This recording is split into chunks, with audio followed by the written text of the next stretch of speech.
Olá, meus alunos. Então, estamos aqui para a nossa aula do capítulo 8 do nosso livro e seguiremos também com as escolas interpretativas, que é o foco dessa nossa segunda parte da nossa cadeira de Introdução ao Estudo Direito 2, certo? Então, hoje nós começaremos falando sobre o elemento histórico. Para quem já fez ou está fazendo História do Direito, percebe que estudar a história nos dá uma condição de entender o percurso do pensamento, da ideia, né? Então, o estudo a história das ideias nos traz muita informação sobre justamente conhecer como chegamos até ali. Então, aqui no início do capítulo eu já trago para vocês que simplesmente conhecer a parte gramatical do texto legislativo não é o suficiente para entender o que está na lei, né? Esse espírito da lei, né? Aliás, até o Jacques Derrida tem o Força de Lei, um livro que fala sobre a ideia mística da lei, tem um aporte filosófico interessantíssimo sobre isso. E, seguindo nessa linha, é interessantíssimo estudar a ideia histórica para ver quais foram as mudanças sociais, os avanços e recuos dentro desses fatos históricos que modificam o direito, para saber o que se renovou, o que se reforçou, o que se excluiu e o que foi feito, porque na verdade muitas coisas absurdas já foram justificadas dentro do direito. Se nós formos observar, todo o Holocausto aconteceu dentro do direito, a escravidão aconteceu dentro do direito, né? Golpes militares aconteceram com omissão do direito. Então, é interessante saber como a história das ideias aconteceu, onde essas rupturas aconteceram, para conseguir identificar e interpretar de maneira mais apropriada. Então, hoje, o que nós temos hoje como o ordenamento jurídico, como ideia de justo também, tanto a parte formal como a parte de direito material, é uma evolução histórica de vários momentos históricos que, com esses avanços e recuos, que nesse momento que vivemos, tem terreno fértil que propicia esse tipo de direito. Então é interessante entender a parte cultural e todo esse caminhar. O direito não acontece de uma hora para outra, né? Ele tem um caminho, assim como a sociedade. Essas mudanças sociais elas não acontecem de uma hora para outra, existe um caminho. Entender esse caminho nos faz entender a justiça também. E aí nós vamos para o elemento teleológico, né? Então, na hermenêutica moderna, então, o elemento teleológico assume um papel de uma grandeza, né, considerável, porque tudo que o homem faz elabora em função de um fim a ser atingido, né? A lei é a obra humana e assim contém uma ideia de fim a ser alcançado. Nós temos toda a ideia de leis, de questões programáticas, né? Então, nós temos uma ideia de como vamos chegar em outro ponto. Na verdade, aqui nós temos bases de valores, né, que nós pré-definimos esse caminhar, a esse objetivo final. Então, entender os fins dessa interpretação é importantíssimo, né? Porque, de novo, a nossa interpretação jurídica ela não vai em direção à nossa opinião e ela não parte da nossa opinião. Ela parte de uma base de valores do Estado Democrático de Direito definido lá com base constitucional e vai para o que se define como justo naquela sociedade, né? Então, aqui no texto fala, quando o legislador elabora uma lei, parte de uma ideia de um fim a ser alcançado, né? Se imagina até onde se vai chegar, e os interesses sociais que se tenta proteger dentro daquela proposta legislativa, né? Então, o ato de interpretar ele vai ter que levar em consideração ao que se propõe naquele projeto de lei que foi debatido e teve um objetivo. Por exemplo, um que é muito fácil de ver, a reforma trabalhista não criou mais empregos, né? A diminuição do salário mínimo não melhorou a economia. E muitos, inclusive o último prêmio Nobel, escreveu sobre isso, né? Que na verdade diminuir o salário mínimo, aumentar o salário mínimo não causa desemprego e não prejudica as questões laborais, porque justamente a economia parte daí e é justamente esse dinheiro que vai fazer a circulação. Então é interessantíssimo ver ao que se presta aquele projeto de lei, aquela lei, para que na interpretação jurídica eu chegue no justo, né? Eu preciso saber o que ela quer fazer, certo? Então, os interesses sociais, eles estão ali e eu preciso enxergar esse fim, certo? Então, os fins que motivaram aquela lei. Por isso que entender uma lei isoladamente, ela é sempre muito pobre. Eu preciso entender por que ela está ali. Quando vocês forem fazerem o trabalho de conclusão de vocês vão ver. Vocês precisam ter uma justificativa, né, uma fundamentação até de justificativa dentro do parâmetro social de por que é interessante debater aquele assunto. E é exatamente isso que se faz com a lei. Por que é importante interpretar ela e por que ela é importante? Eu preciso saber aquilo que fundamentou a sua existência, natureza jurídica. Nós precisamos entender esse caminho, né, que vocês também vão aplicar nos trabalhos de vocês. Então, esse elemento, ele nos traz essa profundidade de entender o fim da lei. Então, a ideia do fim, ela não é definitiva, né? Ela é mutante. Porque, na verdade, os anseios sociais, eles mudam, né? Basta ver toda a batalha por igualdade de gênero, certo? As mulheres lutaram para conseguir o voto, as mulheres lutaram para conseguir poder trabalhar, as mulheres lutaram para poder se expressar. Hoje lutam para conseguir ter um salário compatível, lutam para que tenham proteção dentro do ambiente de trabalho. Na verdade, a base de valor é a mesma, mas a luta muda a partir de que se conseguem outras coisas, certo? Então, a mensagem da lei, ela não está sempre ali clara. Eu preciso entender o que fundamenta essa lei para entender o seu fim, certo? Então, na ideia de nós precisamos compatibilizar, né, o texto legal com as exigências dessa lei, né? Então, eu preciso conhecer os princípios, toda essa base que a fundamenta para chegar no que nós consideramos justo, né? E aí, agora já passei lá para o capítulo Métodos de Interpretação de Direito, capítulo 6, tá? Só para vocês se localizarem aí no nosso material. Então, nós temos o método tradicional da escola da exegese, certo? Então, o método tradicional ou clássico se valeu do meio gramatical da lógica interna, foi adotado então pela chamada escola da exegese que se formou na França no início do século XIX. Então, século XIX não é algo tão antigo assim, né? O pensamento predominante da escola era codicista, de supervalorização do código. Lembra que nós falamos sobre essa ideia de enxergar a lei de maneira fechada e de valorizar muito a questão formal. Então, pensavam os adeptos, né? Os seus adeptos, que o código encerrava todo o direito, que não haveria qualquer outra fonte jurídica além do código. O intérprete não deveria pesquisar o direito na organização social, política e econômica. Nós falamos sobre uma interpretação literal lá no início, e aqui é uma questão muito ligada ao código, né? Lá era uma questão ligada à palavra. Mas tem uma ligação muito interessante entre essas duas escolas interpretativas. Então aqui, como que eu vou falar sobre direito injusto sem falar sobre organização social, organização política, organização econômica, né? Então é difícil inclusive dar aula. Imagina se nós não pudéssemos falar sobre isso, a aula do direito se esvaziaria, né? Então interpretar o direito necessita essas conexões para que possamos entender de maneira melhor. Então nada havia no social que houvesse escapado da previsão do legislador. O código não apresentava lacunas. Tinha uma ideia de que o código era perfeito e tudo que pertencia ao direito estava ali e o que estava fora não era do direito, né? Nós sabemos hoje que isso é uma grande ficção, mas essa escola, sim, pregava esse tipo de abordagem, né? Muito problemática, é claro. Então nós tínhamos também uma questão de dogmatismo legal muito forte, né? E o Estado como o único autor do direito. Na verdade, não é o Estado que faz o direito ele é feito dentro de muitas outras fontes, inclusive costumes, enfim, certo? Então, o declínio dessa escola, ele teve início no quarto de século do século XIX, né? Então, na época em que o Poder Judiciário chamou a si a importante tarefa de adaptar os velhos textos à necessidade do seu tempo, né?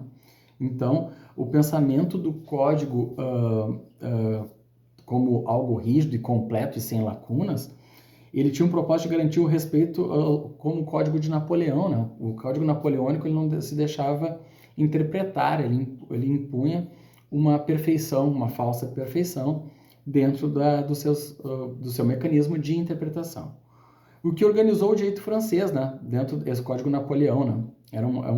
Chamavam-se o tribunal que só lia, que não interpretava, né? Então, o juiz não poderia não dar uma resposta, mas ao mesmo tempo ele tinha que dar uma resposta não interpretativa, ele tinha que achar alguma maneira de encaixar naquele código supostamente perfeito todas as demandas, o que não acontece, né? Então, fruto de uma grande espera, receavam os juristas da época que, se concedidos amplos poderes ao intérprete, o código acabaria destruído. Inclusive, Napoleão fez essa declaração, né, que a interpretação do código faria com que o código dele morresse, né, porque ele tinha essa ideia de que o código era perfeito e a interpretação iria despedaçar o seu código.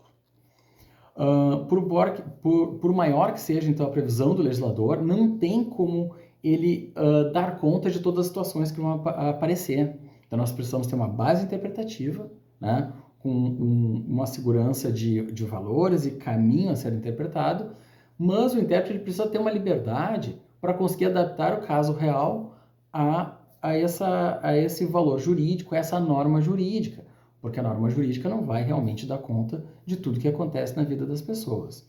Então, os códigos duram algumas décadas, é natural que novas situações façam com que eles envelheçam, mas aí nós temos uma ideia de que não é por isso que o código é falho, né?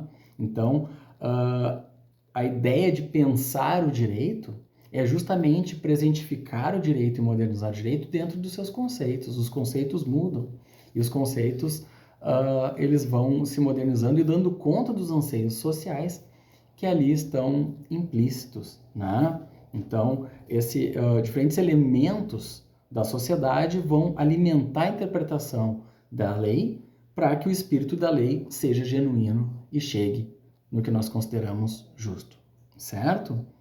Aí nós temos uma outra escola, que é o método histórico-evolutivo, tá? A concepção tradicionalista, então, parecia inverter o pensamento de que a cultura jurídica está a serviço do homem. A nova corrente, que surgiu no final do século XIX, atribuiu ao intérprete um papel relevante. Então aqui nós temos já um intérprete tomando uma posição ativa dentro de uma abordagem com a lei, né? Então aqui já vem a quebra desse codicismo rígido. Não era concebível, então, que o direito ficasse estratificado na forma e no conteúdo, em velhas formas úteis no passado, mas que causaram muitos problemas no passado, né? Então essa nova tese, ela vislumbrava um tipo de subversão do direito, né? Mas ao respeito das verdadeiras razões das instituições jurídicas. Então nós temos institutos jurídicos a serem protegidos, porque eu posso ter uma lei que eu possa fazer uma interpretação muito lógica, mas que o resultado dela seja injusto, né? Então é justamente respeitar uma ideia de instituição jurídica, de valores jurídicos ali, que vão dar segurança interpretativa para que possamos chegar no ponto da justiça. A lei, uma vez criada, então, ela perde a vinculação com o seu autor. Isso aqui é muito importante, porque a lei ela não tem uma vinculação com quem o criou, ela tem uma vinculação com o direito e com a sociedade. Ela precisa dar conta daquilo que ela se propõe, né, frente ao que a sociedade precisa. Então, na verdade, quando se interpreta e quando se decide algo no direito, eu não tenho que agradar as partes, eu não tenho que agradar o Estado, eu não tenho que agradar ninguém. E eu não tenho que agradar nem a minha opinião. Eu tenho que agradar aquilo que a sociedade precisa de justiça naquele momento, porque existe um parâmetro de justo já implícito nas leis, certo? Então, o cordão umbilical é cortado, a lei vai ter vida autônoma, independente, e é o intérprete que fazer a interpretação atualizadora, então presentificar essa situação dentro da lei para que ela seja justa, né? Imagine vocês que o direito ambiental ia fazer parte dos debates de direitos humanos. Há muito tempo atrás, falar sobre proteção de árvores e do ar e das águas, as pessoas, não, calma aí, isso aí não é questão humana, isso é do planeta, pode usar que não tem fim. Inclusive falavam, né? Não tem fim, pode usufruir da maneira que bem quiser. Hoje nós sabemos que tudo tem fim, né? Esse planeta que vivemos, ele é finito e nós precisamos cuidar dele. Então, sim, existe uma ideia de direitos humanos também ligada à questão de ecologia, uma questão de sustentabilidade. Nós temos proteções de direito difuso em árvores e proteção ambiental. Então, na verdade, a questão de proteção ao homem, ela já existia. O que mudou foi o conceito de tudo que toca o homem e que é importante ao homem, certo?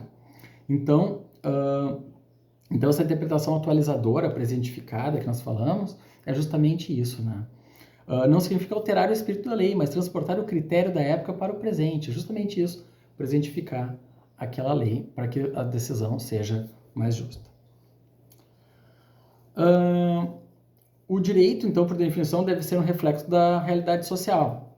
Então, se a realidade social evolui, é claro que o direito precisa evoluir e evitar ficar estático nesse momento. Aí ele seria injusto. Então, ele não pode perder a sua força, ele precisa desse movimento. Em vez de promover um bem social, ele vai acabar promovendo obstáculos, né, no progresso. Ele precisa, na verdade, facilitar, porque o direito ele não define a sociedade. Ele só precisa dar justiça à sociedade. A sociedade vai decidir que configuração ela tem, os conceitos que ela quer e do que ela gosta, certo? O judiciário, então, assim, procedendo, não cria direito. Ele revela novos aspectos de uma lei que já existia e ele traz novos parâmetros para uma base já existente.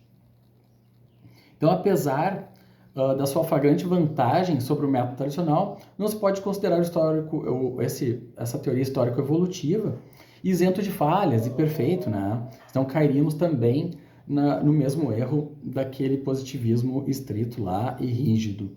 Então, a deficiência dele é não apresentar soluções para o caso de lacunas da lei. Como se atualizaria uma lei, um caso onde tem uma lei inexistente, certo? Nós vamos falar sobre isso mais adiante, mas, enfim, o método, portanto, ele é incompleto. Aqui ele não fala sobre preenchimento de lacunas, certo? E aí nós vamos para outra teoria chamada a livre investigação científica do direito. Então, nos aspectos mais gerais dessa lei, então, por princípio de segurança jurídica, o intérprete não estaria autorizado a substituir a vontade do legislador por qualquer outra. A evolução conceitual do texto, né, poderia então ocorrer em relação a noções variáveis por natureza, como a de ordem pública e de bons costumes. Então, assim, existe uma possibilidade, né, de substituir aquela ideia original, mas com alguns parâmetros para que isso aconteça com alguma previsibilidade, né?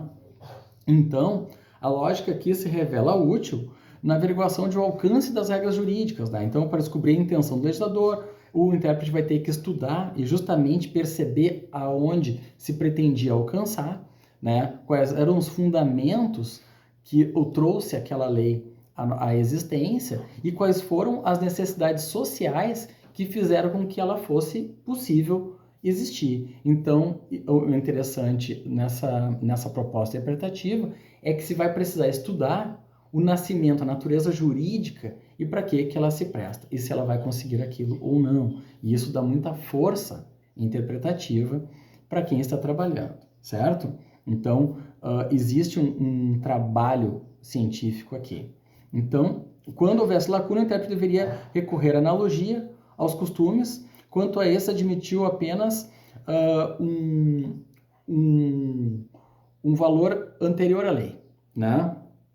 E aí, nós passamos por uma interpretação um pouco mais completa. Então, nós estamos indo uma por uma. Aqui, então, existe uma possibilidade do intérprete conseguir verificar essas relevâncias sociais, políticas e econômicas, e ele pode substituir essa ideia inicial através de alguns parâmetros, certo?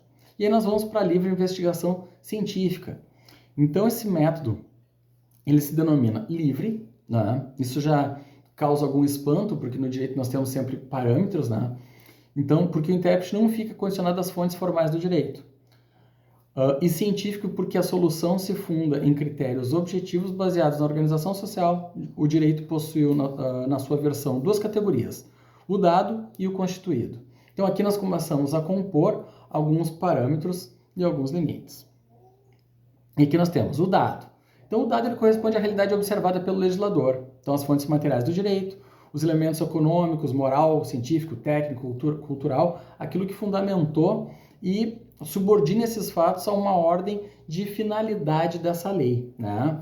Então, somente depois, né, de haver esgotado esses recursos da lei, então analogia e costume, ficaria o intérprete livre para pesquisar um modelo jurídico na chamada natureza positiva das coisas. Então, precisamos eliminar alguns parâmetros anteriores para conseguir ter uma abertura interpretativa e passar para uma próxima fase. Então, nessa natureza dispositiva das coisas, consiste na organização econômica, social e política do país, né? Então, o intérprete não poderia extrair da sua vontade própria, mas das normas que regem aquele estado para poder fazer uma interpretação mais aberta. Então, ler o direito nos fatos da vida e as regras captadas deveriam estar conforme os princípios do sistema jurídico. Então, princípios do sistema jurídico, isso aqui, pessoal, lembrem-se disso, já prestem atenção nessa ideia de sistema jurídico, tá? Então, nesse momento, a liberdade do intérprete não é igual à do sociólogo. É uma liberdade que tem o seu limite na índole do sistema jurídico. Então, aqui nós já temos uma ideia de índole do sistema jurídico que nós vamos trabalhar mais adiante e que nós já comentamos em outras aulas, né?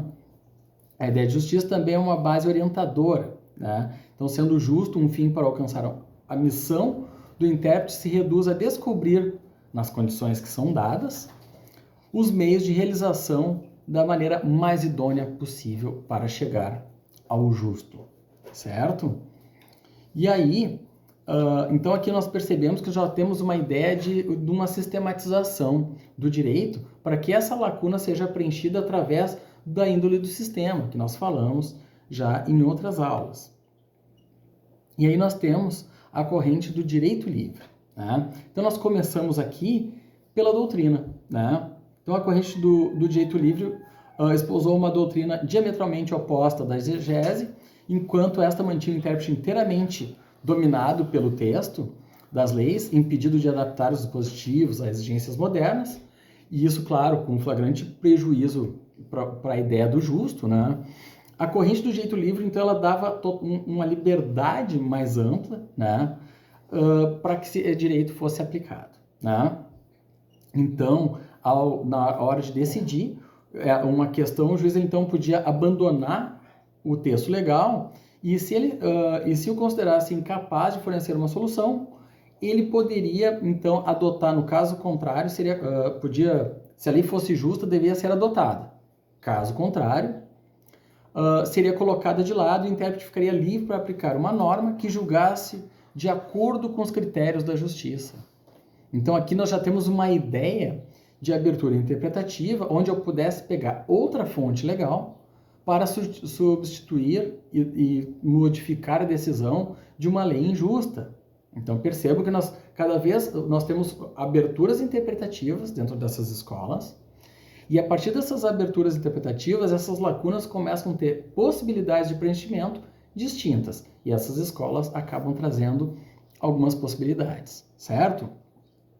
Então, além de julgar os fatos, o juiz também julgava a lei, em face de dois ideais de justiça. O juiz possui o poder de marginalizar a lei e de criar normas para casos específicos, e essa doutrina não se estendia ao campo do direito penal, em face do princípio da reserva legal. Então, a parte do direito penal, como lida com a questão da liberdade, é um bem muito mais rígido, né, mais protegido.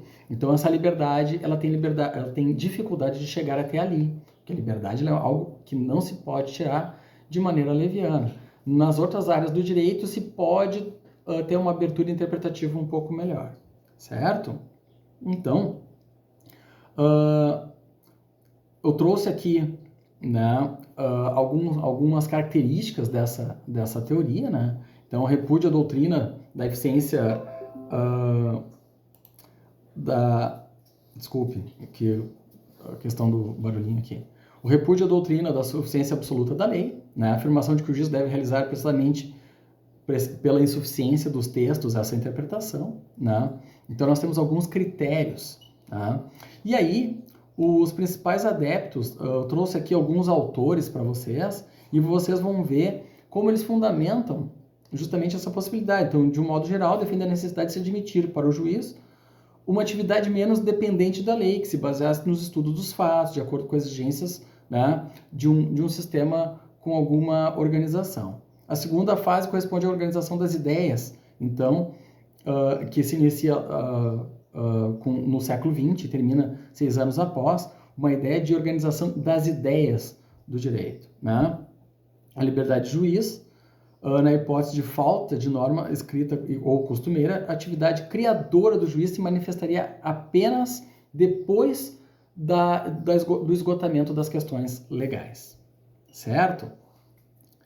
E aí, pessoal, nós temos algumas críticas também na ideia doutrinária, né? Então, falharam os corifeus dessa corrente quanto aos meios adotados para a realização da justiça. Ao defender a tese da justiça, dentro ou fora da lei, desprezar o valor segurança, que é de importância capital no direito. Se este dependesse da subjetividade do juiz, a ordem jurídica deixaria de ser um todo definido e perderia sua unicidade. É claro que é muito importante que a segurança jurídica esteja ali. Por isso que quando nós falamos sobre essas teorias, é muito importante perceber as margens, os limites por onde percorremos. É claro que a interpretação é importante, mas ela sempre precisa ter um limite, porque o homem procura justamente a segurança jurídica, ele procura a previsibilidade da sua questão social e da sua segurança nessa sociedade coletiva, né? Então, na verdade, sim, né? Achar que o juiz pode decidir de qualquer maneira acabaria com a segurança jurídica. Nós temos que ter um parâmetro, nós temos que ter um limite interpretativo, mesmo dentro das nossas liberdades, seja dentro do direito, seja na vida, porque é assim, nós sabemos que as nossas liberdades, elas se entrelaçam e não existe liberdade absoluta, não existe direito absoluto. Certo, pessoal? Vejam lá o texto com calma, essas teorias elas são muito interessantes, elas vão indo de ponto a ponto e vão abrindo as possibilidades interpretativas. A gente se fala na próxima aula. Tchau!